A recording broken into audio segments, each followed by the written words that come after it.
Today we're checking out the brand new Furitek Bettle chassis kit for the SCX24. This is Furitek's third iteration of the Bettle chassis. They originally released this for the TRX 4M and then the axial UTB18 Capra, but now we finally got one for the SCX24. This is a lightweight, low center of gravity comp style chassis that's going to give you great customization options for maximum performance. As you can see, I've already built this thing and it's a little beast. So why don't we jump in and check out the kit. I'll walk you through the build, we'll do the performance test that we usually do, and then we'll hit the rocks and the indoor course with it. So let's check it out. Alright, let's take a look at the baby Bettle here. So this is how the package is. All carbon fiber version. If you've seen my other Bettle builds, I typically do the rainbow titanium versions, but this time we're going to switch it up and do the carbon. Looks great, light, strong, has that same style that the other Bettle chassis do. Almost insectoid look to it. You got kind of like your big mandibles here in the front, the abdomen in the back. So many options for linkage and shocks. I mean, just unlimited amounts of customization that you can do with this thing. These go together really simple, so I'm going to snap this thing together and then we'll take a look at the chassis looks semi-assembled. So I'm going to do that right, just like that. Here it is, just kind of mocked up here. All I did was just attach the roof, and that pinches the chassis together enough to hold the battery tray in place here. Now a couple things to note. One is with the battery/electronics tray, this is the only piece of additional hardware that you're going to get. So your battery and your ESC and receiver are all going to have to work on this tray, unless you just want to have them kind of sitting in your build. So you're going to have to be strategic about how you place your electronics. But looking at this, while we're on the subject of the battery tray here, it slots into these slots along the side. And it gives you several options to place it. So I put it in the forwardmost position here, but if you wanted to slide it back, you can. You can slide it all the way to the rear, bias to the rear, bias to the front. So there's a number of different places for you to put your battery tray and your electronics tray. So I like that Furitek has given us a lot of options in that regard. Just another layer of customization that this chassis gives you. It is very, very light. Shocked by how light it is. I'm going to start building this out. I have got a source, a skid plate, motor. I've got axles already picked out. I got the Super 8 axles that I just took off of Snaggletooth when I did the Mias racing conversion. So I've got the axles. So I'm going to kind of build this thing out around these two core components, and we'll see what I come up with. So I'm going to get working on this, and I'll circle back with you guys when I got some sort of a plan ahead. So here's what I've got for a parts list here. So we've got the Little Guy Racing Parts axles, like I mentioned. I basically pulled the whole drivetrain and electronics out of the C10 comp build. I thought about doing a brushed version of this, a pretty simple build, but I want to put this up against the Slayer and the Warthog. Kind of naked chassis showdown when this thing's all done. So I wanted to throw a good power plant in it.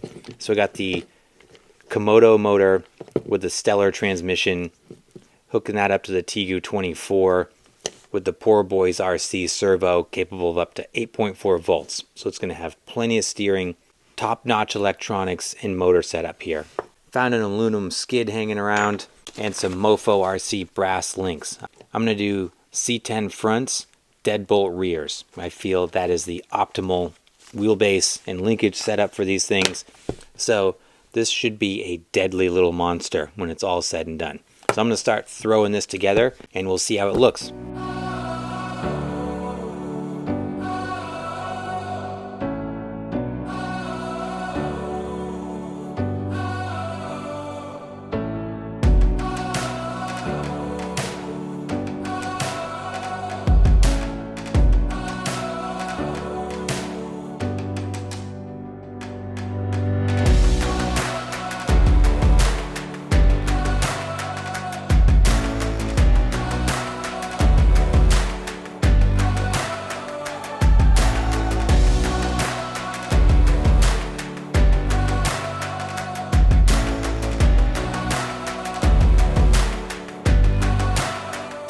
Here is the baby Bettle all complete. I gotta say, I'm really happy with this build. The way everything came together. It was a struggle, which I'll get into the details in a minute, but pretty pumped with how this all came together. Primarily, the biggest challenge that I had was the electronics and getting the motor and everything to fit appropriately.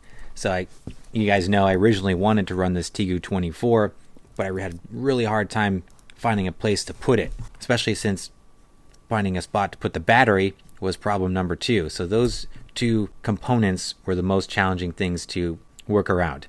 I tried a couple different scenarios. I had the Furitek micro receiver up under the roof here, and I had a Lizard Pro underneath the battery tray here. That seemed to work okay. But then what I ended up doing was putting the TU24 in the back between the frame rails. And I just took some Velcro. I like Velcro because I'm able to swap in and out of builds because I'm always tweaking things and changing things around. So the Velcro on each side, just stuck it neatly between the frame rails so it's in there solid. I got clearance for the Komodo motor. Electronics and everything reached. So that freed up the front to put the battery tray as far forward as I could, which is how I had it mocked up initially. And the battery lays on there pretty flat. I might have a little bit of rub on the gear on the outside of the transmission here, but I can lift the battery up a little bit. I could also run a smaller 3S pack up here as well if I need to. For the Komodo motor, if you can see, it's stuffed in there. Tight fit. I had to run it backwards because it just was not going to fit forward facing and allow me to put the battery in the front. And I didn't want the battery in the back because I didn't want the weight distribution that way. So to fit the battery tray in the front, I had to flip the skid and put the Komodo backwards. So that was all well and good. I did have some troubles with the skid plate itself. I couldn't get the skid to line up properly. Once I flipped it around, I couldn't get it to line up properly with the frame rails. So I've got kind of these bulges on either side of the chassis where I just couldn't get it to fit. So I was cautious about how much I tightened these mounting bolts here for the linkage and the skid itself. So it doesn't look perfect, but you wouldn't notice unless you were looking really closely at it. For the shocks, I ended up using these 43mm double barrel shocks, capitalizing on the multitude of placement options to get my ride height as low as I wanted it to be. I did some preliminary runs and I found that I was getting some pretty extreme lift in the front, so I put the shocks all the way to the front of the chassis. That was still getting some lift, so then I just fashioned a limiting strap out of a rubber O-ring that I had lying around. It's underneath the servo mount down here and then just goes up and around the shocks. So that limits my vertical axle drop but still lets me articulate side to side. But the overall package I think looks really, really good. I'm super happy that color combinations we got with the carbon fiber, the red Furitek components, the black wheels. It's just got a very clean, menacing look to it with all black and red for the most part. And the little guy racing parts, billet axles look super clean on here. The Endura 64mm swamp claws on these beadlock wheels, man, the whole combination just looks really, really good. So I'm really amped to see how this performs. I have not run it since I kind of fine-tuned the chassis here. So what I want to start off with is some baseline performance tests on the setup table, and then we will hit the course with it. So let's check it out. Right, let's do some side hill first.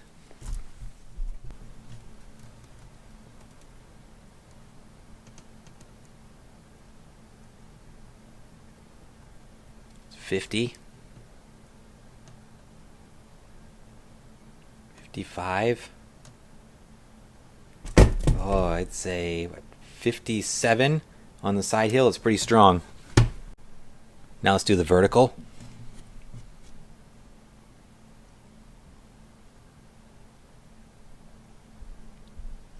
50, 55, 60, holding strong on the vertical. 65. I'd say 67 on the vertical, very strong. So here we are on the corner scales. Our weight distribution, we've got 58 front, 42 rear, a total weight of 411 grams. That's with the battery in there. Pretty good weight distribution. I was hoping for a little more to the front, but that's pretty solid. All right, here's the baby Bettle on the course. Let's rock and roll, see how it does. We'll try it out here and then we'll go hit the rocks in the backyard.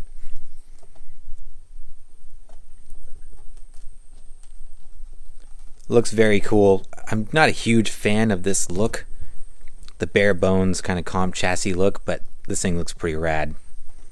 I prefer a more scale look. Man, this thing is purpose built though. Love all that black and red, the Komodo motor in there.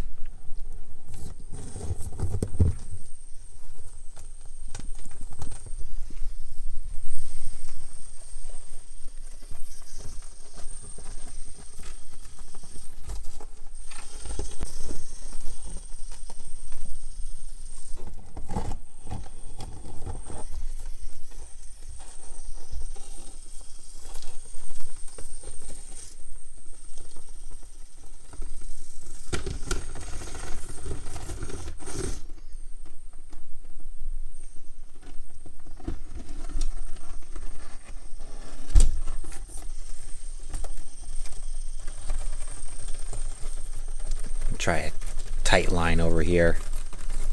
So I can get those lugs on those swamp claws to grab. There we go.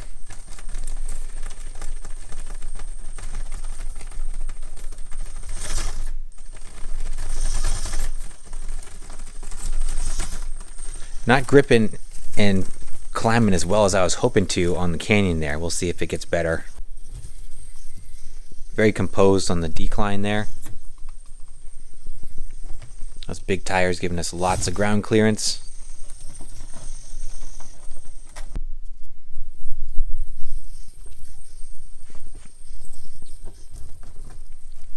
Yeah, very good there. And that sharp decline. Let's get into the challenge lines now.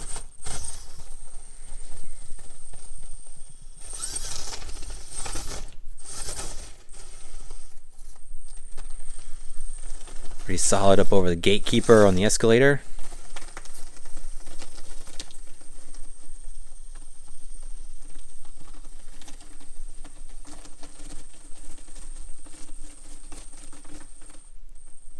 Everybody's getting understeer on this section here.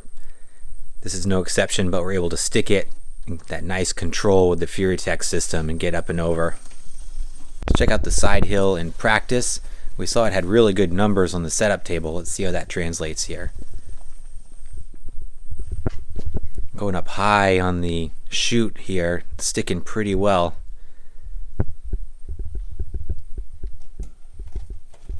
It's a very strong side hill there. See how it does on Hell's Gate. I'm obsessed with that Komodo motor, how that spins up in there. It looks so good.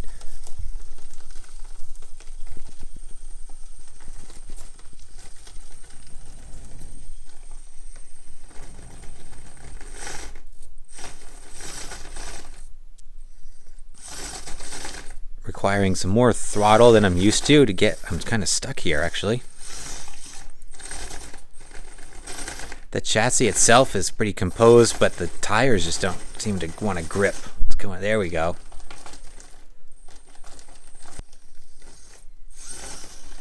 There we go. Break through there. I'm gonna try that again.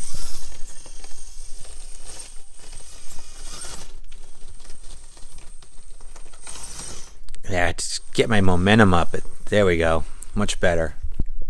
It's interesting how different trucks require different driving styles in that learning curve there.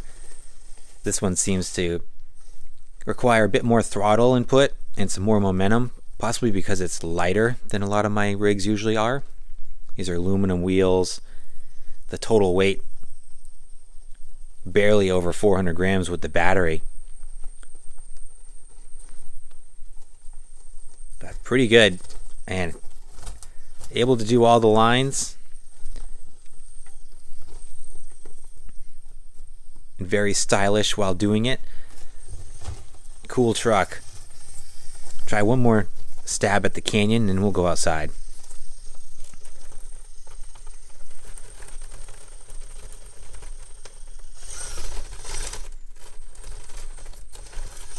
There we go. Alright, let's go see how it does on the rocks. Alright, here we are outdoors with the baby Bettle. Let's see how it does.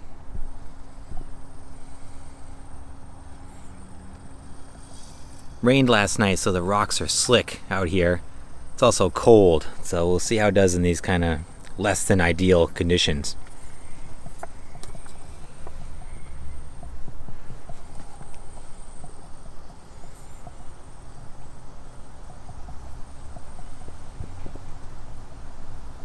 So far, so good. Navigating that tricky off-camber section pretty well.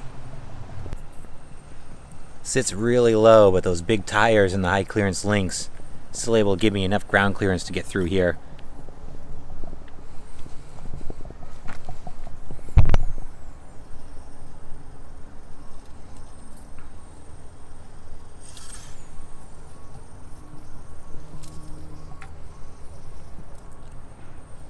I got a big fat slug over there acting as a gate. We'll avoid him.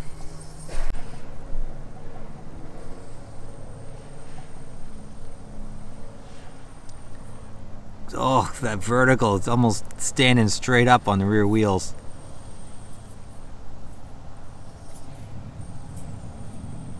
Again, I just want to get those lugs up and over Just gotta grab. There it goes. Oh yeah.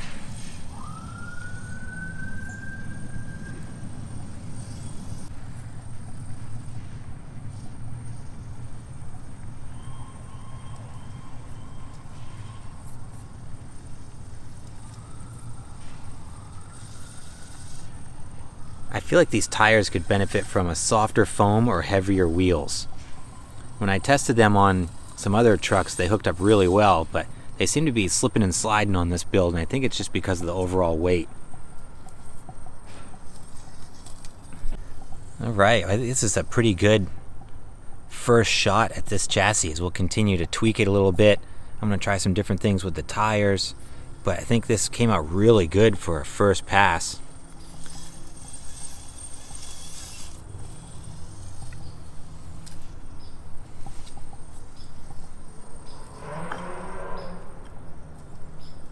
Let's talk about the Bettle kit. I think this build came out really good and I'm pretty pumped with it. The performance is excellent. Still has some adjustments that need to be made to really get the most out of it, but as I started to get used to it more and more, I got better and better performance out of it. The kit goes together really smooth. It's a nice, simple, easy to assemble design. Out on the rocks, this thing was a lot of fun. I did end up putting a 3S pack in it. I got these little Spectrum 3S batteries, and that made a world of difference. This thing seems to really favor a heavy-handed throttle, and almost like a rock bouncer approach when it comes to getting up and over complicated obstacles.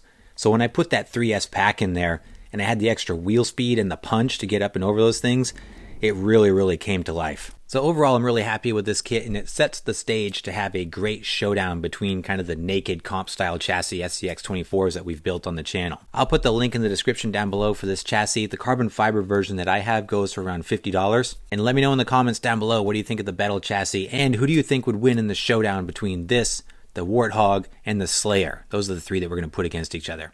And as always, I appreciate you guys. Thanks so much for watching. Please like and subscribe if you haven't done so, and I'll see you in the next video.